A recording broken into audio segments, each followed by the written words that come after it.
En Nochebuena volví a casa sin avisar. Encontré a mi hija temblando afuera, a 0 grados Celsius, sin manta. Dentro, la familia de mi yerno reía, brindando con cava frente a la chimenea. Abrí la puerta de golpe, con mi hija en brazos, y dije 6 palabras. Me alegra que estés aquí. Si estás viendo este video, dale like, suscríbete al canal y cuéntame en los comentarios desde dónde escuchas mi historia de venganza. Quiero saber hasta dónde ha llegado. Me bajé del taxi. Mis zapatos pesados se hundieron en la gruesa capa de nieve frente a la casa de mi hija en Querétaro. El viento helado me azotaba la cara, como si quisiera arrancarme la piel, obligándome a subir el cuello del abrigo. Después de tantos años como entrenadora de taekwondo, pensé que ya estaba acostumbrada a cualquier reto, desde el calor sofocante del Dohang hasta los inviernos más duros, pero el frío de esta Nochebuena me hizo estremecer. Me quedé allí, frente a la casa iluminada, con una mezcla de emoción y nerviosismo. Hoy quería sorprender a Camila, quería ver la sonrisa radiante de mi niña cuando su madre apareciera de repente después de tantos meses de ausencia. El patio delantero estaba cubierto de nieve, sin una sola huella, como si a nadie le importara limpiarlo. A través de la gran ventana pude ver la luz cálida que salía de la sala, donde sonaba alegre la música navideña desde una bocina Bluetooth. La canción Feliz Navidad, la que Camila adoraba de niña, ahora llenaba el ambiente. Me acerqué un poco más, tratando de mirar hacia adentro. Una mesa larga cubierta con un mantel rojo brillante se extendía frente a mí, rebosante de platillos tradicionales. Un pavo dorado, platos de tamales humeantes, un tazón de ensalada de manzana con pedacitos brillantes de manzana y pasas, y copas de vino tinto que relucían bajo las luces. La familia Santillán, la familia de Rodrigo, mi yerno, estaba reunida en pleno. Reconocí a don Eduardo, el padre de Rodrigo, sentado con aire de autoridad, a doña Teresa, su madre, sosteniendo una copa de vino con una sonrisa altiva en los labios, y también a la hermana de Rodrigo, Isabela, con sus 2 hijos pequeños que reían sin parar. Todos alzaban sus copas, brindando alrededor de la chimenea encendida. Pero ¿dónde estaba Camila? Fruncí el ceño, intentando ver más adentro, pensando que quizás estaba sentada en algún rincón escondido.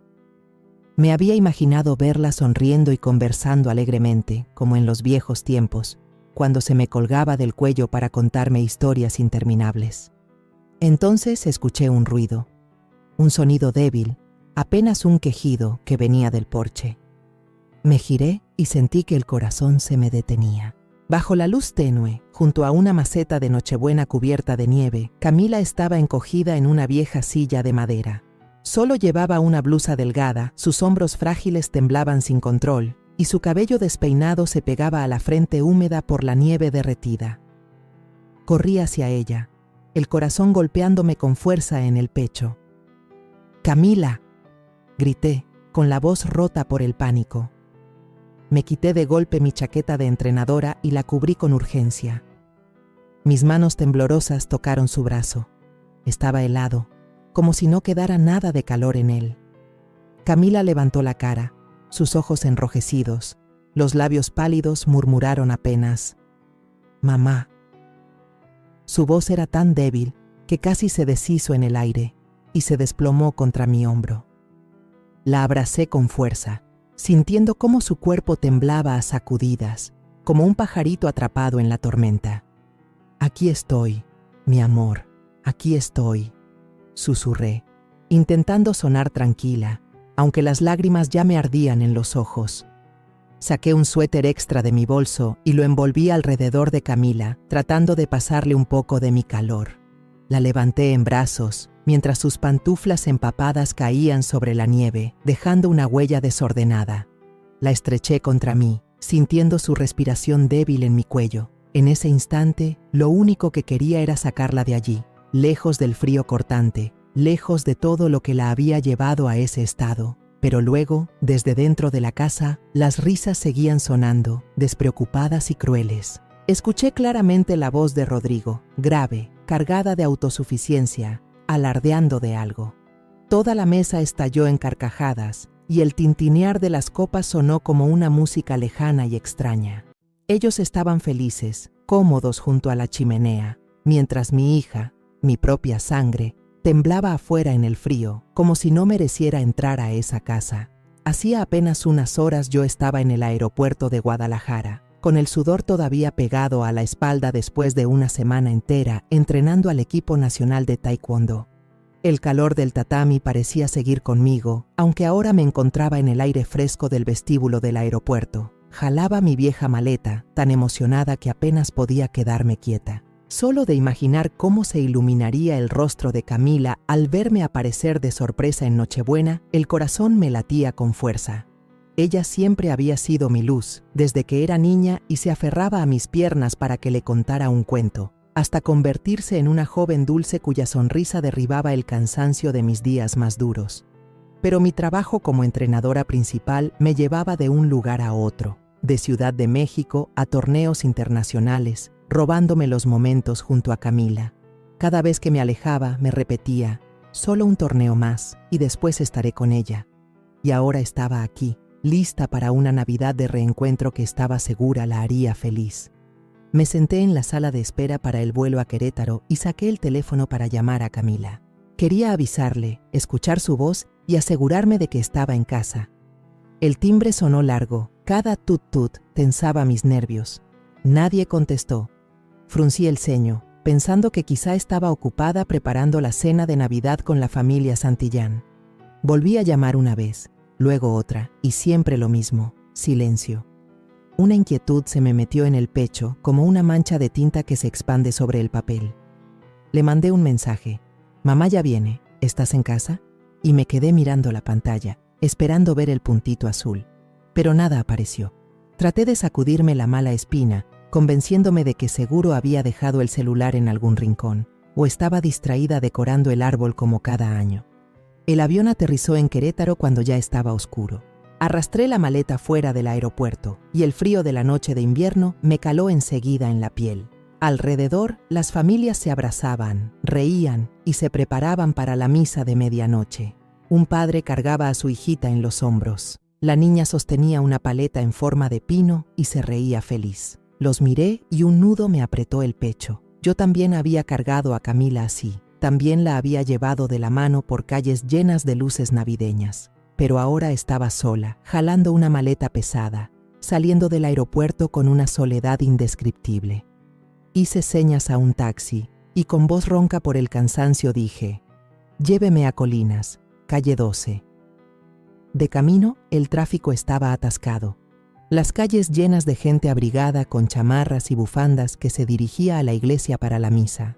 Yo iba en el taxi, mirando por la ventana las luces cálidas que salían de las casas a los costados. Las campanas de la iglesia sonaban a lo lejos, mezcladas con un coro que cantaba «Noche de paz» en algún lugar.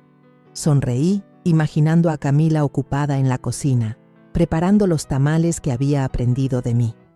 Cuando el coche se detuvo en un cruce, miré hacia afuera y de pronto vi a un grupo de policías dirigiendo el tráfico. Entre ellos reconocí a Diego, mi antiguo alumno de los días en que daba clases de taekwondo en la escuela deportiva local. Estaba alto, con porte firme dentro de su uniforme de policía, pero aún conservaba la misma sonrisa bondadosa de siempre. Bajé la ventanilla y grité, «¡Diego!». Él volteó, y sus ojos brillaron al reconocerme. Diego corrió hacia mí, su aliento se volvía vapor blanco en el aire frío. «Señora Rosa, ¿ya regresó?», exclamó acomodándose el gorro de policía. Sonreí, intentando disimular el cansancio. «Sí, acabo de terminar la capacitación en Guadalajara. ¿Sigues trabajando en Querétaro? ¿Cómo has estado?». Diego asintió con una sonrisa radiante. «Sigo aquí, como policía de tránsito. ¿Vino a pasar Navidad con su familia?». «Sí, vine con Camila», respondí, y mi corazón se calentó al mencionar a mi hija.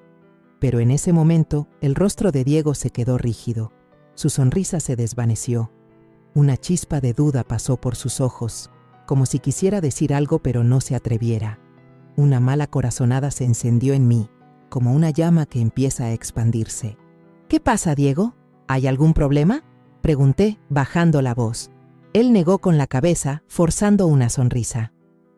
«No, no es nada, señora, solo que... ¡Qué bueno que haya regresado!». Pero en sus ojos se notaba la preocupación. Quise preguntarle más, Pero el semáforo cambió a verde. El chofer aceleró y el auto arrancó, dejando a Diego mirándome desde la calle, con la mano apretando fuerte la visera de su gorra. Al acercarnos a la casa de Camila y su esposo, le pedí al chofer que se detuviera a cierta distancia del portón. Quería darles una sorpresa, ver la cara de Camila al encontrarme de pie frente a la puerta.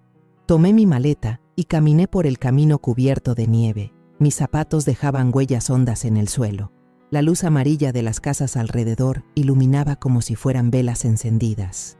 Desde lejos, escuché el sonido de una guitarra y cantos que salían desde la sala de Camila. Sonreí, imaginando a mi hija cantando, como cuando era niña, cuando se paraba junto a mí y entonaba Los peces en el río, con esa voz tan clara. Dejé la maleta en el escalón, respiré hondo y me preparé para tocar la puerta. Pero entonces, una carcajada burlona salió de la casa, tan afilada como un cuchillo cortando el aire. Me quedé helada, la mano levantada sin llegar a tocar. La voz grave y áspera de don Eduardo, el padre de Rodrigo, retumbó clara. ¿A eso le llaman nuera? ¿Una mujer que no puede dar hijos? ¿4 abortos espontáneos no le han dado ya suficiente vergüenza? Su risa sonaba pesada, llena de desprecio. Luego entró la voz de Rodrigo, fría y cruel. Siempre finge depresión, se encierra en la habitación para no hacer nada. Si no fuera por mis padres, ya la habría echado desde hace mucho. Otra risa estalló, seguida del tintinear de copas de vino. Escuché a Isabela, la hermana de Rodrigo, con un tono venenoso. Sí, inútil total. Una esposa que no puede tener hijos, ¿para qué sirve? Finge estar enferma solo para que la consientan. ¡Qué ridículo! Cada palabra era como un cuchillo directo al corazón. Me quedé ahí, paralizada, con la respiración atorada en la garganta. ¿Así trataban a mi Camila? Mi hija, la que soñaba con una familia feliz, la que preparaba cada comida con tanto esmero para su esposo. ¿Ahora la humillaban de esa manera? 4 abortos, y cada uno la había dejado llorando hasta quedarse sin lágrimas en mis llamadas telefónicas. ¿Y ahora decían que fingía? Cerré los puños, sintiendo cómo mis uñas se clavaban en la palma de mi mano. Y fue entonces cuando vi a Camila encogida en una silla de madera en el porche, con solo una blusa delgada, la cabeza gacha y todo el cuerpo temblando bajo el frío helado. Mis ojos se nublaron, el corazón se me detuvo. Cargué a Camila en mis brazos, su cuerpo aún temblaba, helado como un bloque de hielo. Mis manos también temblaban, no solo por el frío que calaba hasta los huesos en la noche nevada de Querétaro, sino por la furia que me ardía en el pecho. Cada paso que daba hacia la puerta de la casa de los Santillán pesaba como si llevara 1000 kilos, pero no me detuve. Golpeé con fuerza la puerta de madera. Los golpes sonaron firmes, opacando la música navideña que retumbaba desde adentro. El Jingle Bells se repetía una y otra vez, como una burla frente a la escena dolorosa que acababa de presenciar. Nadie salió a abrir.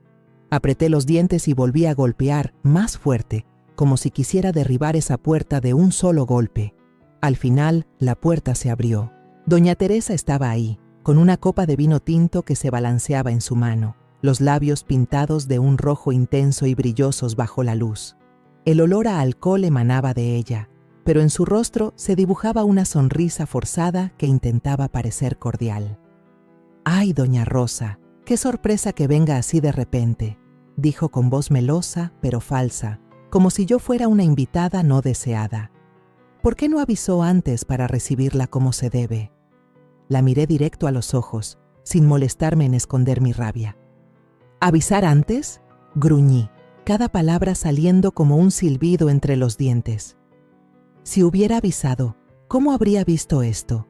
¿Qué le hicieron a mi hija? Apreté más fuerte a Camila en mis brazos, sintiendo su débil respiración contra mi hombro. Cada aliento suyo era un recordatorio de que no podía dejar las cosas así. Teresa arqueó una ceja, bajando la mirada hacia Camila en mis brazos. Esbozó una mueca, como si estuviera viendo algo molesto.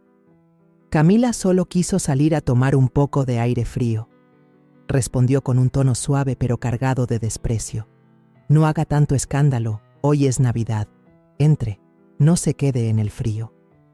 Sus palabras fueron como una bofetada en mi cara. Tomar un poco de aire frío, mientras mi hija casi se congela afuera con solo una blusa delgada. Antes de que pudiera contestar, Rodrigo apareció detrás de su madre. Su camisa tenía varios botones desabrochados, mostrando un aire de desinterés intencional. Sostenía una botella de vino en la mano y me lanzó una mirada desafiante. «Mamá, cierra la puerta», dijo con tono arrogante, levantando el mentón. «Déjala afuera para que se le pase. ¿Quién viene a la cena de Navidad haciéndose la frágil para zafarse de ayudar?» Soltó una risita burlona, como si hubiera dicho algo brillante. Esas palabras fueron otro cuchillo, no solo en mi corazón, sino clavado directo en Camila. Sentí cómo su cuerpo se encogía un poco más entre mis brazos, como queriendo desaparecer. Desde la mesa, la voz de Isabela resonó, ácida y venenosa. «Eso, una mujer que ni siquiera pudo cumplir con parir bien, ¿qué valor puede tener? Eres una inútil». Su risa sonó filosa como una navaja, mezclándose con los murmullos de los demás alrededor de la mesa. Escuché a los dos hijos de Isabela, primos de Camila, salir corriendo al porche, curiosos de asomarse. Miraron a Camila en mis brazos y luego se echaron a reír, susurrándose entre ellos. «La tía Camila está castigada». Sus vocecitas infantiles eran inocentes, pero esas palabras me quemaron como sal en una herida abierta. La sangre me subió a la cara. Embestí con fuerza mi hombro contra la puerta y luego le di una patada más. La puerta se abrió de golpe, chocó contra la pared y el estruendo hizo que toda la sala quedara en silencio. El vino en la copa de Teresa se agitó y se derramó, dejando manchas rojas sobre la alfombra costosa. La música navideña se detuvo de repente, como si alguien hubiera apagado las bocinas. El aire en la sala se volvió pesado, sofocante, como si todo el oxígeno hubiera sido absorbido. Entré al centro de la sala, aún cargando a Camila en mis brazos. Cada paso que daba dejaba un rastro de nieve derretida en el piso de madera, como huellas de una rabia imposible de borrar. Todas las miradas se clavaron en mí. Don Eduardo con el rostro frío, Teresa ya sin la sonrisa forzada, Isabela con los ojos llenos de desprecio y el resto de los familiares mezclando sorpresa con molestia. Sentía la hostilidad en cada mirada, pero no me importaba. Con cuidado acomodé a Camila en el sofá y coloqué mi bufanda sobre sus hombros. Sus manos seguían heladas, temblando, como si el frío de la nieve aún la envolviera. Me arrodillé, mirándola a los ojos, intentando pasarle un poco de fuerza, aunque dentro de mí solo había una tormenta de ira y dolor. La sala de los Santillán seguía iluminada, la chimenea crepitaba, pero el ambiente era espeso, como si todos esperaran una explosión. Rodrigo se acercó, la cara roja por el alcohol, los ojos brillando de soberbia. Bajó la voz, con frialdad pero sin perder la arrogancia de quien se cree dueño de todo. «Usted no tiene derecho a armar un escándalo en mi casa, Rosa». Recalcó las palabras «mi casa», como si quisiera recordarme que yo era una extraña, que no pertenecía allí. Se irguió, con una mano en la cadera y la camisa entreabierta en gesto de desprecio, pero en sus ojos alcancé a ver un destello de inseguridad. Sabía que yo no era alguien fácil de someter. Me puse de pie de golpe, lo señalé directo a la cara y mi voz tembló de furia. ¿Que no tengo derecho? ¿Y tú? ¿Tú tienes derecho a echar a mi hija al frío, a dejar que casi se muera congelada? Sentí la sangre hervir en mi cabeza. Cada palabra salía disparada desde el pecho. ¿A eso le llamas esposo? ¿A eso le llamas familia? Miré alrededor, hacia la mesa del banquete, con los platos aún humeantes, las copas de vino brillando, como si todo aquello se burlara del sufrimiento de Camila. Don Eduardo se levantó despacio de la cabecera. Se acomodó el saco y su voz grave resonó con autoridad. «Ya basta, doña Rosa. Esto es un asunto de familia. Una mujer que no pudo dar hijos debe aprender a soportar. Esa es la tradición». Sus palabras cayeron como un martillazo, heladas y crueles. Lo miré a los ojos y vi la soberbia de un hombre que había sido juez, acostumbrado a tener todo bajo control. Pero hoy había escogido mal a su oponente. Dirigí la mirada a la mesa. donde el pavo aún desprendía aroma, donde los tamales estaban perfectamente acomodados, donde el vino chispeaba bajo la luz. Y luego miré a Camila, todavía temblando en el sofá, con el estómago gruñendo débilmente, como una acusación muda. Ya no pude contenerme. Mi voz explotó, fuerte y cortante. ¿Así se banquetearon mientras mi hija estaba afuera a 0 grados, sin abrigo, sin un bocado? ¿A eso le llaman tradición? ¿A eso le llaman humanidad? Teresa se encogió de hombros, con una sonrisa fría, como si yo estuviera exagerando un asunto sin importancia. Una mujer que no puede tener hijos, aunque coma, solo desperdicia, doña Rosa, dijo con voz suave pero cargada de desprecio. Levantó la copa de vino y bebió un sorbo, como si quisiera demostrar que no le importaban en lo más mínimo mis sentimientos ni los de Camila. Isabela también se metió desde la mesa, con un tono ácido, como echando sal a la herida. Su hija siempre usa la depresión como excusa para evitar el trabajo. ¿En todo este año alguna vez preparó una comida decente para la familia? Solo sabe tirarse en la cama, quejarse y fastidiar a todos. Movió la cabeza, con una mirada llena de burla, como si Camila fuera una carga que toda la familia Santillán debía soportar. Los murmullos de los parientes alrededor de la mesa fueron aumentando. Algunos movieron la cabeza, otros rieron con sorna, como si apoyaran aquellas palabras venenosas. Yo escuchaba cada sonido, cada mirada de reojo, y cada una me atravesaba el pecho como una puñalada más. Quise volcar toda esa mesa lujosa para exigir justicia por mi hija, pero entonces una voz débil se escuchó desde el sofá. Camila, mi niña, había despertado, intentaba incorporarse, con las manos temblorosas aferradas al borde del sillón. «He intentado», balbuceó, la voz quebrada, a punto de desvanecerse. «Estoy tan cansada. Nadie me entiende». Pero sus palabras fueron aplastadas de inmediato por el grito de Rodrigo. «¡Ya basta! ¡Cállate! Ya me has avergonzado lo suficiente». Avanzó hacia Camila con la mirada helada, como queriendo destrozar la poca fuerza que le quedaba. Vi cómo los hombros de Camila se encogían, sus ojos rojos llenos de lágrimas, y sentí que el corazón se me oprimía. Di un paso al frente, poniéndome delante de ella, dispuesta a hacer lo que fuera para protegerla. En mi mente se agolparon los recuerdos de Camila como una avalancha. Recordé aquellos días en que me llamaba llorando desconsolada por teléfono cada vez que perdía un hijo. El primero, el segundo, el tercero y el cuarto. Con cada aborto sentía cómo su alma se rompía en pedazos. Ella había sido una muchacha dulce, que soñaba con un hogar cálido, con comidas familiares junto a su esposo e hijos. Pero el dolor, una y otra vez, la había empujado al abismo de la depresión. Yo había intentado estar a su lado, aunque fuera a través de llamadas a distancia, pero jamás imaginé que la familia Santillán, aquellos en quienes confié, tratarían a mi hija de esa manera. Rodrigo, mi yerno, a quien alguna vez consideré un hombre decente, ahora mostraba su verdadero rostro.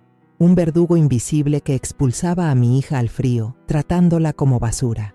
Estaba a punto de enloquecer de rabia. A través del ventanal, alcancé a ver a Diego parado en silencio en la terraza. Tal vez venía de dar una vuelta por el vecindario, y su mirada dura, el puño cerrado, mostraban que había escuchado y presenciado toda esta crueldad.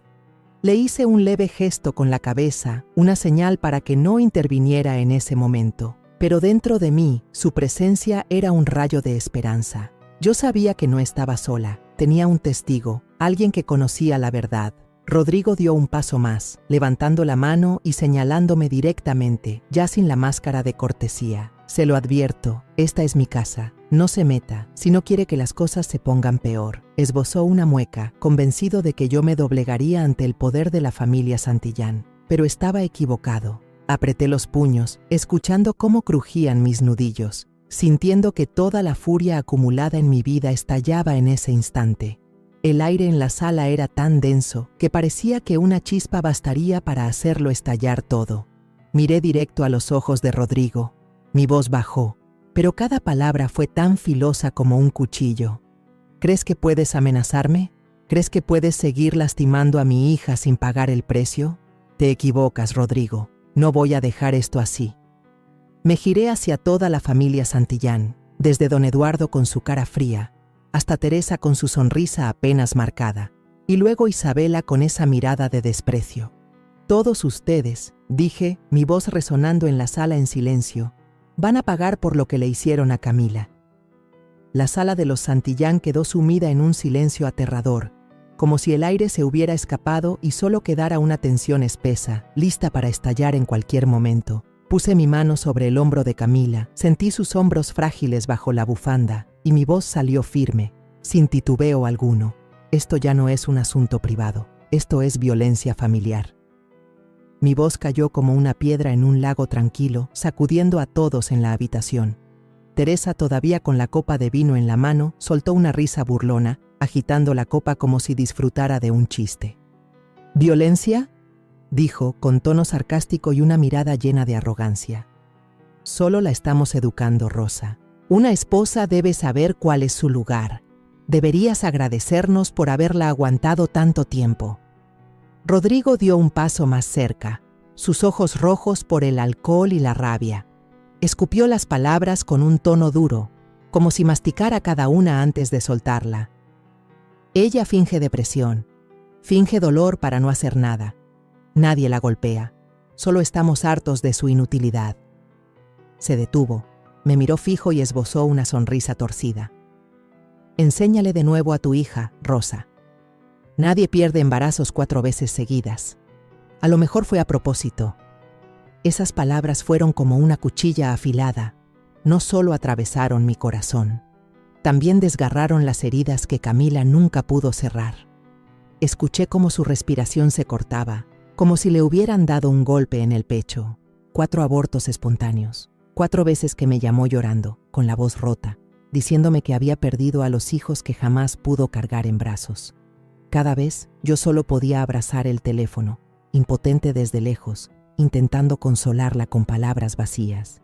Y ahora, ¿Rodrigo se atrevía a pararse frente a mí y decir que ella lo había hecho a propósito? Cerré el puño con fuerza, sentí mis uñas clavarse en la palma y la sangre subir a mi rostro. Había cruzado el límite. Sin poder soportarlo más, saqué el teléfono del bolsillo del abrigo. La mano me temblaba, pero marqué rápido el número de la comisaría más cercana. Voy a llamar a la policía, dije, con la voz fría como el hielo, aunque por dentro era un huracán. La denuncia será presentada.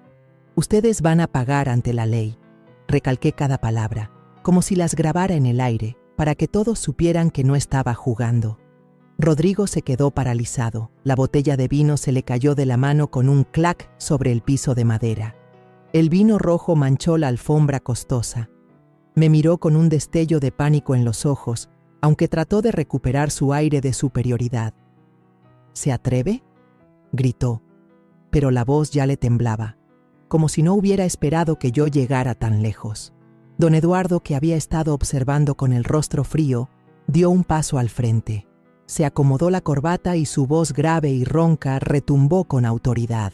No tienes idea de a quién estás desafiando, Rosa. He pasado mi vida sentado en la silla de juez. He visto las cosas más horribles de este mundo.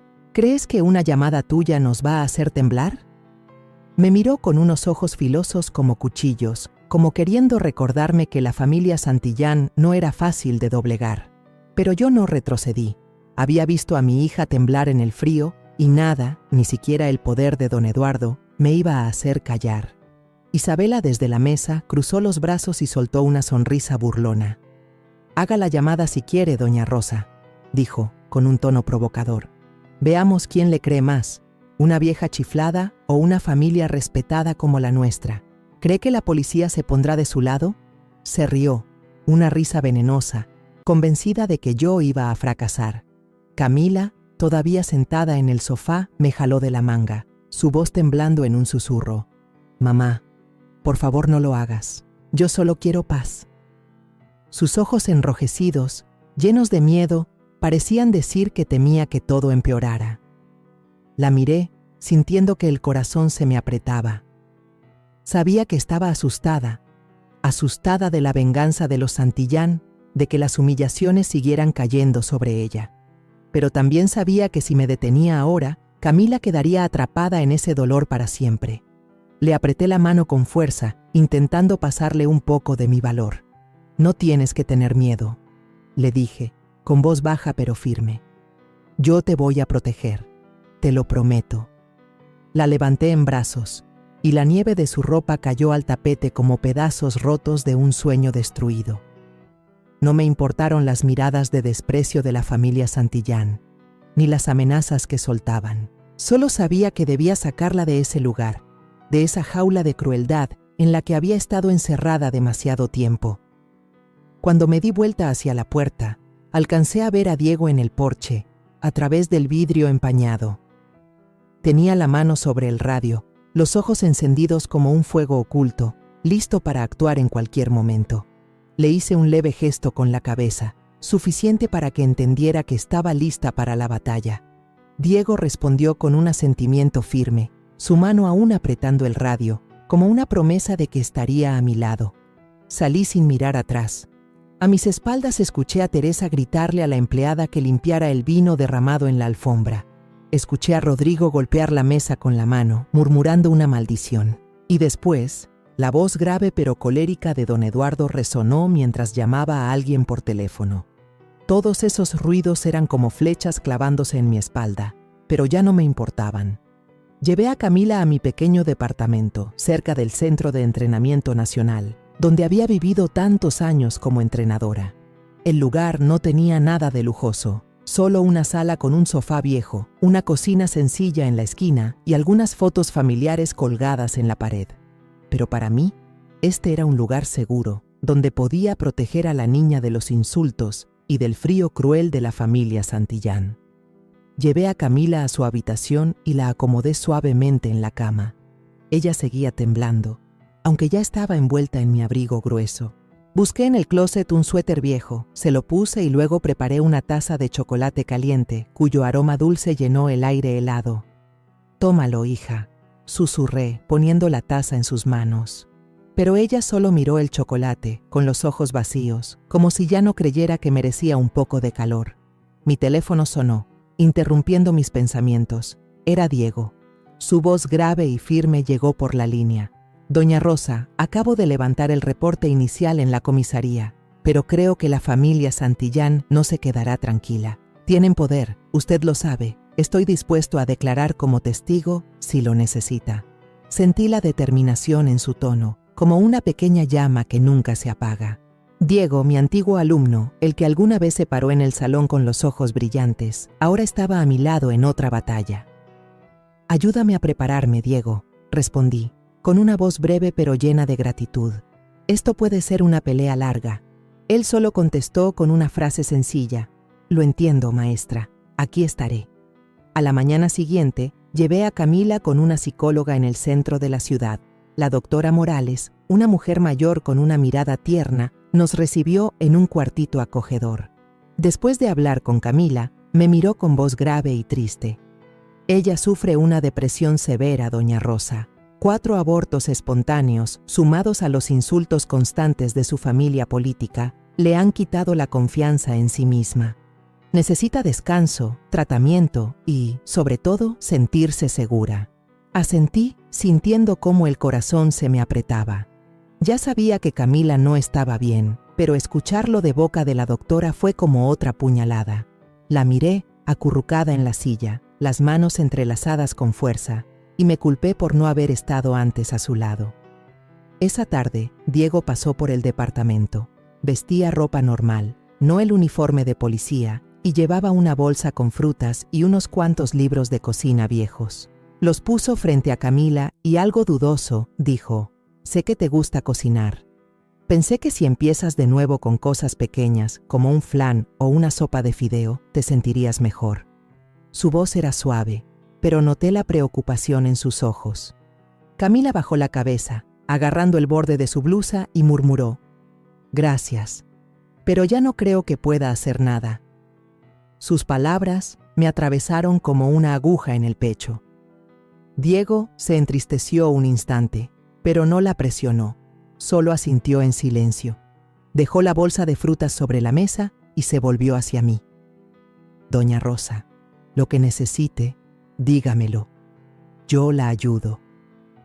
Por la noche, cuando Camila ya dormía, me senté en la mesa de la cocina, bajo la luz tenue que caía sobre un montón de papeles. Escuché un ruido afuera y luego vi un sobre grueso deslizarse por debajo de la puerta, silencioso como una amenaza muda. Lo abrí. Adentro había una hoja con unas letras torpes escritas a mano. No se enfrente a la familia Santillán si no quiere terminar con la vida miserable como su hija. Ríndase. Sentí la sangre hervir al leerlo. Apreté el papel hasta hacerlo bola y lo lancé con fuerza al basurero. El sonido seco quebró el silencio. Esa amenaza no me asustó, al contrario, me dio más fuerza.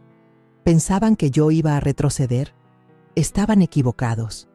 Esa misma noche, me puse a ordenar todos los comprobantes de dinero que le había mandado a Camila durante los años pasados. Los recibos del banco, los mensajes con mis notas de cariño, todo era prueba de que siempre traté de apoyarla, aunque sabía que ese dinero lo habían malgastado Rodrigo y su familia. Cada papel era un recuerdo. Las veces que Camila me llamaba con la voz temblorosa para decirme que quería comprar algo para la casa, pero Rodrigo le respondía que no hacía falta.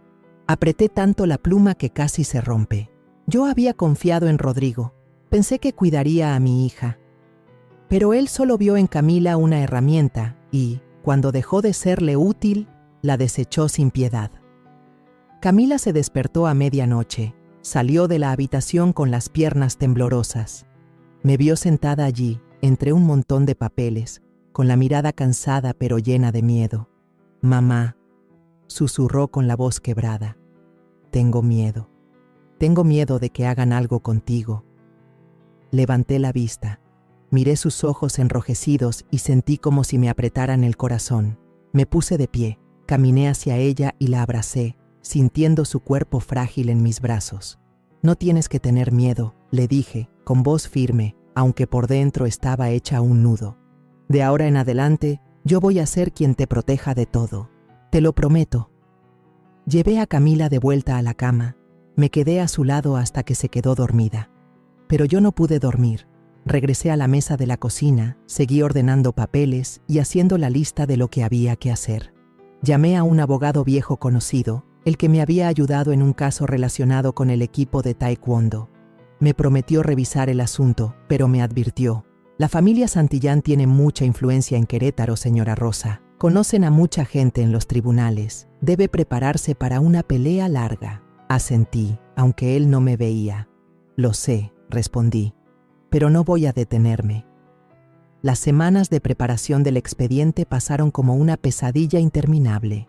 Cada noche, bajo la luz tenue de la lámpara en el pequeño departamento, revisaba hoja tras hoja, volvía a leer cada comprobante de depósito, cada informe médico de Camila. Esos números y letras frías eran prueba del amor que sentía por mi hija, pero también un recordatorio doloroso de todo lo que había sufrido. Al fin llegó el primer día de juicio, y sentí como si estuviera entrando en un tatami de taekwondo. Camila y yo entramos al tribunal de Querétaro. El frío de la mañana se colaba a través del abrigo grueso. Mi mano apretaba la suya, notando sus dedos helados temblar en la palma. Sus ojos estaban rojos, con ojeras que mostraban las noches sin dormir. Agachaba la cabeza, como queriendo esconderse de las miradas. Me mantuve erguida, intentando ser su sostén, aunque por dentro estuviera igual de revuelta. «Estoy aquí», le susurré, apretando suavemente su mano. Ella asintió débilmente, pero en sus ojos vacíos se notaba como si hubiera rendido la lucha desde hacía tiempo. En la sala, la familia Santillán ya estaba desde temprano. Rodrigo vestía un traje gris, con el porte de un abogado seguro de sí mismo antes del juicio. Se sentó, ajustó la corbata y nos miró de reojo con desprecio. A su lado estaba don Eduardo, su padre, caminando despacio pero con una mirada fría como cuchillo. Esbozó una sonrisa confiada, como si ya supiera el resultado de ese día. En la fila de los familiares, Teresa e Isabela estaban bien acomodadas, con ropa elegante, susurrándose cosas de vez en cuando, lanzándonos miradas. Sentí la hostilidad en cada gesto, pero me obligué a mantener la calma, recordándome que hoy no era mi pelea. Era la de Camila. Diego también estaba presente, sentado en la banca de los espectadores con su uniforme de policía. Me saludó con un leve movimiento de cabeza y su mirada firme era como una promesa de que no nos abandonaría. La presencia de Diego me hizo sentir menos sola, como si tuviera un aliado en medio de esta batalla. Yo también asentí, agradeciéndole en silencio por estar siempre ahí, desde aquella noche de Navidad aterradora hasta este día. El juicio comenzó. Mi abogado, el señor Javier, se levantó y presentó cada prueba con claridad. Mostró los comprobantes de transferencias que yo le había enviado a Camila durante años, demostrando que siempre la había apoyado, aunque la mayor parte de ese dinero terminó en manos de Rodrigo. También presentó los registros médicos de Camila, con notas detalladas del psicólogo sobre su depresión después de 4 abortos espontáneos y los insultos constantes de la familia de su esposo. Camila no solo sufrió daños físicos, sino que también fue destruida emocionalmente, dijo Javier con voz cargada de emoción. La trataron como a una extraña dentro de su propio hogar. Miré a Camila, la vi con la cabeza agachada, las manos entrelazadas con fuerza, como si intentara contener el dolor. Quise levantarme y abrazarla, pero sabía que debía mantenerme firme y dejar que el abogado hiciera su trabajo. Entonces, los jóvenes abogados de la familia Santillán se pusieron de pie y empecé a sentir cómo la injusticia se filtraba en la sala. Uno de ellos, con un traje negro reluciente, habló con voz potente. Camila solo finge estar enferma para que la consientan. La familia Santillán le ha dado todo, desde techo y comida hasta cubrirle todas sus necesidades. Pero ella no respondió, no cumplió con sus deberes como esposa. Esas palabras fueron como una bofetada en mi rostro. ¿Fingir? ¿Consentida? Cerré los puños con tanta fuerza que sentí la sangre hervir en mis venas. Llamaron a un testigo. La señora Marta, la exempleada doméstica de los Santillán. Subió al estrado con la mirada esquiva, la voz temblorosa, pero declaró: la señora Camila solía ser floja, se quedaba encerrada en su cuarto todo el día y descuidaba la casa. Yo tenía que hacer todo, desde cocinar hasta limpiar. No podía creer lo que escuchaba. Camila, la misma que preparaba con esmero cada comida y que hacía flan casero para agasajar a toda la familia, ahora tachada de floja. Me levanté de golpe, incapaz de contenerme. Usted miente. Camila nunca fue así. Pero el juez, un hombre de mediana edad con rostro severo, golpeó con el mazo y dijo con frialdad: guarde silencio, por favor. Esto es un tribunal. Me senté de nuevo, con el corazón latiendo a 1000, sintiendo que me faltaba el aire. Alcancé a mirar a don Eduardo, y él sonrió, una sonrisa discreta, soberbia, y luego asintió levemente al juez. Un hilo invisible entre ellos me heló la piel.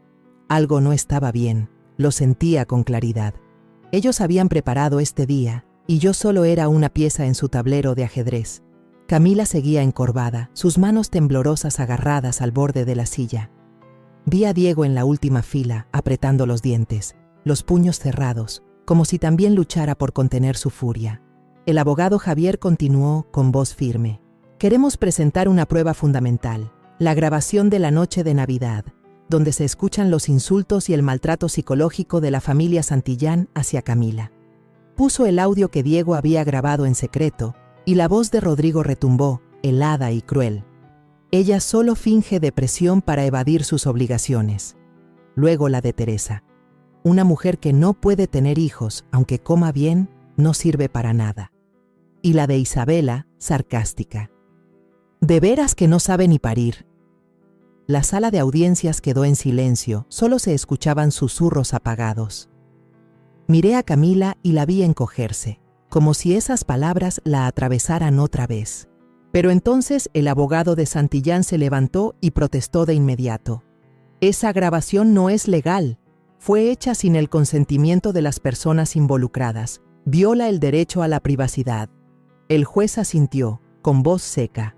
La grabación no se admite como prueba. Sentí como si el suelo se abriera bajo mis pies. Estuve a punto de caer, aferrándome con fuerza al asiento para no desplomarme. La grabación, la prueba más clara de la crueldad de la familia Santillán, rechazada solo por un tecnicismo. La sala se llenó de murmullos. Algunos preguntaban incrédulos: Otros negaban con la cabeza sin entender. Miré a Diego y lo vi con el rostro agachado, los puños temblando sobre las rodillas. Camila escondió la cara entre las manos, los hombros sacudiéndose, como si luchara por no llorar. Quería enloquecer, quería lanzarme hacia el estrado del juez y exigir justicia. Pero sabía que, en esa sala, la justicia no estaba de nuestro lado. Don Eduardo seguía sentado allí, con la mirada serena pero soberbia, como si hubiera sabido de antemano que todo saldría así. Apreté fuerte la mano de Camila, intentando darle un poco de fuerza, aunque yo misma me sentía derrotada. Después de una semana de juicio, días interminables y tensos, llegó por fin el día de la sentencia final. Estaba sentada en la sala del Tribunal de Querétaro, con la mano de Camila entre las mías, sintiendo sus dedos fríos y temblorosos. Toda la semana había intentado mantenerme firme, pero cada noche, al volver al pequeño departamento, sentía el corazón oprimido por la angustia y la impotencia. Camila estaba a mi lado, con los ojos enrojecidos por tantas noches sin dormir, el rostro pálido, como si le hubieran arrancado la vida. Le apreté la mano con fuerza, intentando transmitirle algo de valor, aunque yo también estaba temblando. Frente a nosotras, Rodrigo entró en la sala con paso altivo, acomodándose la corbata como si este fuera solo un día cualquiera en su vida. Teresa, su madre, alisó su vestido y se sentó erguida, los labios pintados de rojo oscuro dibujando una sonrisa confiada, como si ya supiera el resultado. Isabela, a su lado, con un atuendo llamativo, nos miró con desprecio.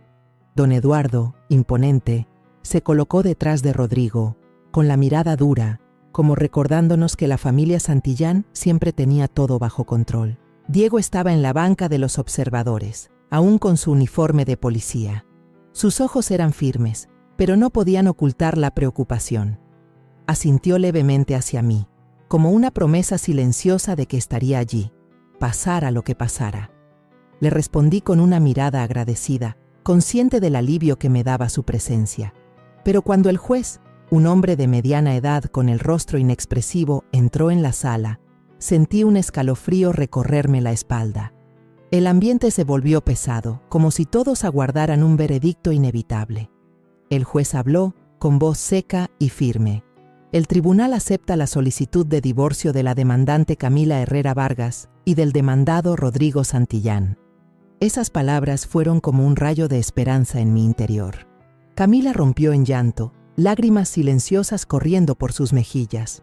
Le apreté la mano, indicándole que se calmara y siguiera escuchando. El divorcio era lo que yo quería para Camila, que pudiera escapar de la jaula cruel de los Santillán. Pero sabía que esa sentencia no era el final. El juez continuó, su voz monótona como si estuviera leyendo un informe. Sin embargo, el tribunal no reconoce las acusaciones de violencia doméstica por falta de pruebas legales. En cuanto a los bienes, debido a que Rodrigo Santillán tuvo mayor aporte en el mantenimiento del matrimonio, el tribunal decide que la mayor parte de los bienes comunes le pertenecerán a él. Esas palabras fueron como un martillazo directo en mi pecho. Me quedé helada, la respiración atascada en mi garganta. ¿No reconocer la violencia doméstica? ¿Falta de pruebas? Recordé la grabación de la Nochebuena, las palabras crueles de Rodrigo, Teresa e Isabela, pero fue desechada solo por un tecnicismo. Recordé los expedientes médicos de Camila, los recibos de transferencias. Todo lo torció el equipo de abogados de Santillán, convirtiéndolo en pruebas en nuestra contra.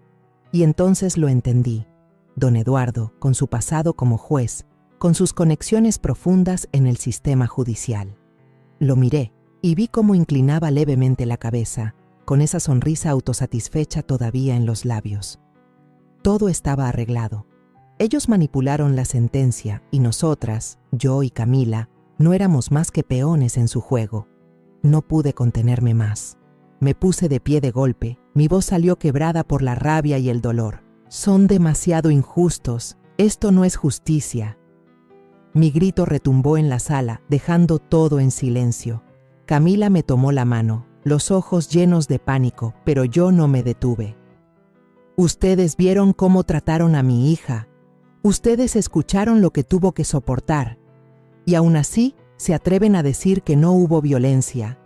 ¿Se atreven a arrebatarle todo? Un guardia se acercó, su voz firme. Señora, por favor siéntese, de lo contrario tendré que pedirle que salga. Lo miré, luego miré al juez, pero él solo permanecía allí, con el rostro inexpresivo, como si mis palabras no tuvieran peso alguno. Me senté, con las manos temblando, sintiendo que el mundo entero se me desmoronaba bajo los pies. Rodrigo se giró, me miró directo y me dedicó una sonrisa burlona. Ajustó su corbata, como si acabara de ganar una gran victoria. Teresa e Isabela se dieron un codazo, riéndose por lo bajo, asegurándose de que yo lo escuchara. Esa risa era como un cuchillo, clavándose hondo en mi corazón. Don Eduardo asintió despacio, su mirada tranquila, como si este caso no fuera más que uno de tantos en los que había metido las manos. Los miré a todos, uno por uno, sintiendo la sangre hervir en mis venas. No solo le habían robado la justicia a Camila, también me estaban robando la fe en el sistema que yo alguna vez creí justo. Camila se cubrió el rostro con las manos, todo su cuerpo temblaba. Sus sollozos apagados me partían el alma. Quise abrazarla, decirle que todo estaría bien, pero no pude pronunciar palabra alguna. Las frases del juez seguían resonando en mi cabeza, como una condena no solo para Camila, sino también para mí. Diego, sentado en las últimas filas, se levantó de golpe, con la mirada fija en la familia Santillán. Vi cómo se le marcaban las venas en los brazos, los puños apretados, como si contuviera una furia a punto de estallar. Le hice una seña para que se calmara, aunque yo misma deseaba gritar, romperlo todo en esa sala. El juez golpeó el mazo, su voz fuerte. La sesión ha terminado. Todos pueden retirarse. El sonido del mazo cayó como un punto final, pero para mí era apenas el inicio de un nuevo dolor. La gente comenzó a levantarse, se oían conversaciones, papeles que se movían, pero yo permanecí allí, abrazando fuerte a Camila. Sus hombros temblaban con cada sollozo, y ese llanto me destrozaba por dentro. Quise decirle algo para consolarla, pero la garganta se me cerró, como si cualquier palabra fuera inútil frente a este dolor. La sentencia injusta no solo le arrebató los bienes a Camila, también me quitó la última pizca de fe en el sistema que yo creí que la protegería. Rodrigo caminó despacio hacia mí, con el porte altanero de alguien que acaba de lograr una gran victoria. Se inclinó cerca de mi oído, con un susurro lleno de burla. ¿Lo ve, Rosa? Ya se lo dije, no intente resistirse a mí. Usted no es más que una vieja inútil. Soltó una sonrisa torcida, con los ojos brillando de triunfo, y luego se dio la vuelta para irse, como si Camila y yo no valiéramos ni un poco de su atención. Esas palabras fueron como gasolina sobre el fuego de la rabia que ardía dentro de mí. La sangre se me subió a la cabeza. Cerré el puño con tanta fuerza que se me marcaron las venas, el cuerpo entero tenso como un arco listo para soltar. Quería lanzarme. Quería estamparle un golpe directo en esa cara arrogante, devolverle todo lo que le había hecho a mi hija. Después de tantos años como entrenadora de taekwondo, había aprendido a contenerme, pero en ese instante sentí que todas mis barreras se rompían. Di un paso al frente, el corazón me retumbaba, lista para hacer algo de lo que sabía que me arrepentiría. Pero entonces, Diego se adelantó de golpe, poniéndose frente a mí. Sus ojos ardían, los labios apretados, el puño cerrado como si estuviera a punto de descargarlo sobre Rodrigo. Vi en él la misma furia que yo sentía, una indignación imposible de contener ante tanta injusticia. La sala del tribunal se agitó de repente. Las voces comenzaron a sonar. «Se van a pelear», un policía golpeando en plena corte. Algunos sacaron sus celulares, destellos de cámaras iluminaron el momento, grabando la tensión. Vi a un periodista en la esquina alzar la cámara, con la mirada ansiosa de quien huele un escándalo. Rodrigo se giró. Al ver a Diego se sobresaltó un instante, pero enseguida recuperó su actitud desafiante. Sonrió con frialdad y dijo: «Si te atreves a pegarme, haré que lo pierdas todo. ¿Quién te crees que eres, Un simple policía de cuarta». Dio un paso más, provocándolo, como si estuviera seguro de que Diego no se atrevería a tocarlo. Vi el puño de Diego temblar, su respiración agitada, los ojos enrojecidos. En ese instante supe que podía hacer algo de lo que no habría marcha atrás. De pronto, Camila se soltó de mi brazo. Corrió hacia él y se aferró con fuerza a su brazo, llorando con la voz rota. No, te lo ruego, no lo hagas. No quiero que mamá ni tú se conviertan en alguien violento como él. Solo quiero paz. Solo quiero seguir viviendo. Su grito desgarró el aire, y de golpe la sala entera quedó en silencio. Vi las lágrimas rodar por el rostro de Camila, sus manos delgadas aferradas a Diego como si fuera su último sostén. Diego quedó paralizado, respirando con dificultad, los ojos encendidos que poco a poco se apagaban. Su puño tembló, endurecido unos segundos, y luego se fue aflojando hasta bajar lentamente. Agachó la cabeza, los labios apretados, luchando por contener la rabia que lo consumía. Escuché claramente el clic de las cámaras de los periodistas, los destellos iluminando la escena. Enfocaban a Camila abrazada a Diego y a Rodrigo enfrente con esa sonrisa burlona y soberbia. Algunos en la sala, tal vez ajenos al caso, empezaron a sollozar. Un murmullo de llanto suave se elevó, como si el dolor de Camila les hubiera atravesado. Miré alrededor. Vi a una mujer mayor secándose las lágrimas, a un hombre de mediana edad negar con la cabeza con gesto dolido. Pero la familia Santillán seguía ahí, inmutable. Teresa e Isabela cuchicheaban entre ellas con una sonrisa fría en los labios. Don Eduardo, con su porte de autoridad, asintió levemente, como si todo siguiera bajo su control. El juez golpeó el mazo, su voz resonó con frialdad. «Orden, si siguen causando alboroto, llamaré a los guardias para que saquen a todos de aquí». El sonido del mazo fue como una advertencia, trayendo a todos de vuelta a la realidad. Yo avancé, tomé a Camila y la abracé con fuerza. Ella seguía llorando, su cuerpo temblaba en mis brazos, como una niña perdida. Diego estaba al lado, con la cabeza agachada, los labios apretados, como si se culpara por no poder hacer más. Puse mi mano sobre su hombro y asentí suavemente, como queriendo decirle que lo entendía, que le agradecía por estar aquí. Rodrigo acomodó su corbata, dio media vuelta y se fue, con pasos cargados de triunfo. Teresa e Isabela lo siguieron. Sus risas frías resonaron como otro cuchillo clavándose en mi pecho. La sala poco a poco se fue vaciando. Los presentes comenzaron a salir, dejándonos a mí, a Camila y a Diego, 3 personas compartiendo la misma amargura atorada en la garganta. Abracé a Camila con más fuerza, sintiendo su respiración débil contra mi hombro. «Mamá», murmuró Camila, con la voz rota. «Ya no quiero luchar, estoy cansada. ¿Podemos irnos a casa?» Esas palabras me desgarraron el corazón. Quise decirle que todo estaría bien, que seguiría luchando, pero la garganta se me cerró y no pude pronunciar palabra. Saqué a Camila de la sala, con Diego caminando a nuestro lado, en silencio pero con la mirada firme. En el pasillo del tribunal, el sol débil de Querétaro entraba por las ventanas, pero no alcanzaba a calentar mi corazón. Yo sabía que el fallo de hoy no era solo una derrota, era una declaración de guerra. La familia Santillán pudo haber ganado en el tribunal, pero yo no dejaría que ganaran en la vida de Camila. La miré y vi sus ojos enrojecidos, pero aún con un pequeño destello, como si todavía quedara esperanza, aunque fuera mínima. Y por esa chispa, juré que no me rendiría. En los días posteriores al juicio, Querétaro pareció agitarse con una corriente subterránea. La prensa local comenzó a hablar. Los titulares en negritas aparecieron en las primeras planas. «Juicio Santillán, ¿la justicia fue comprada?». Leía esas palabras con el corazón latiendo fuerte, como si fueran la voz de nuestro propio dolor, el de Camila y el mío.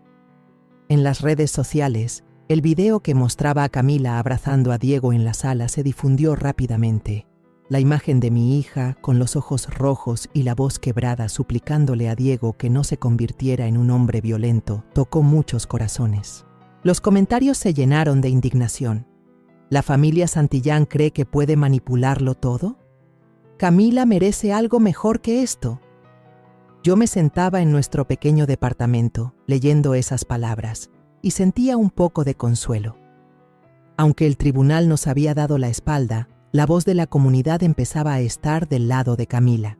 La familia Santillán, a pesar de haber ganado legalmente, empezó a sentir el precio de esa victoria.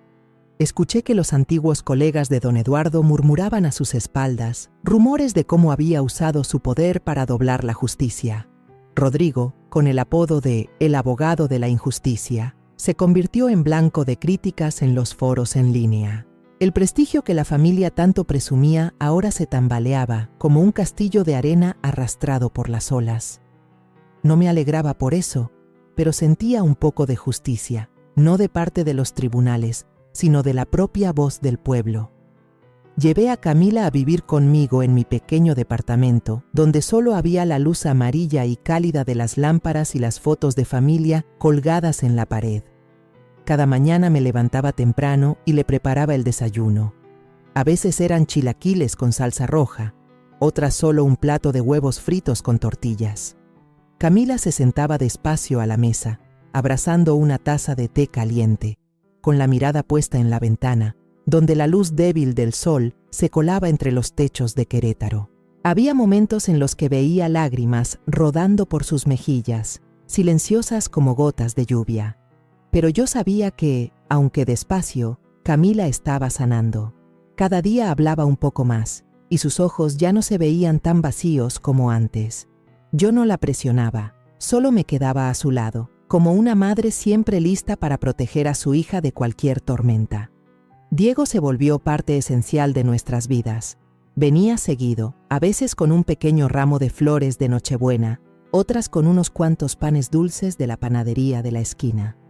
Cada vez que llegaba, veía a Camila iluminarse un poco, como si su presencia fuera un remedio para su alma. Una tarde, Diego, algo nervioso, le dio a Camila una cajita. Adentro había un llavero con forma de uniforme de taekwondo, el mismo símbolo que yo le había enseñado a él y a mis otros alumnos. «No tienes que ser fuerte de inmediato», dijo Diego, con voz suave pero firme, «pero puedes empezar de nuevo, poco a poco, como lo hizo la señora Rosa». Camila tomó el llavero, se quedó inmóvil, con los ojos brillando de emoción. Apretó los labios, como tratando de contener las lágrimas, y luego asintió despacio. «Gracias», murmuró, con una voz bajita pero llena de sentimiento. Yo los miraba desde lejos, en silencio, sintiendo un alivio como si me quitaran un peso de encima. Durante tantos años, Camila había sido menospreciada, llamada inútil, pero ahora alguien veía su verdadero valor, la apreciaba no por lo que pudiera hacer, sino por quién era. Me di la vuelta y me sequé una lágrima que corría por mi mejilla, sin querer que Camila me viera frágil. Una tarde, cuando el atardecer doraba todo el departamento, Camila estaba sentada frente a Diego en el sofá. Tenía la cabeza agachada, las manos torciendo la orilla de su suéter, la voz temblorosa. «Diego, puede que yo nunca pueda tener hijos.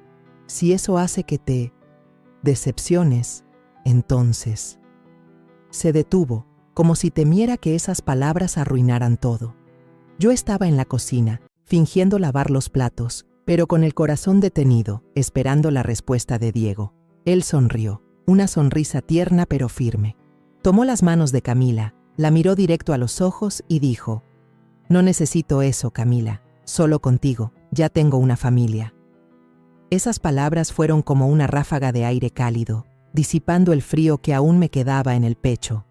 Las escuché con un nudo en la garganta y la vista empañada. Durante años Camila había sido humillada, tratada como una esposa fracasada solo porque no podía tener hijos. Pero ahora alguien le decía que ella era suficiente, que merecía ser amada solo por ser quien era.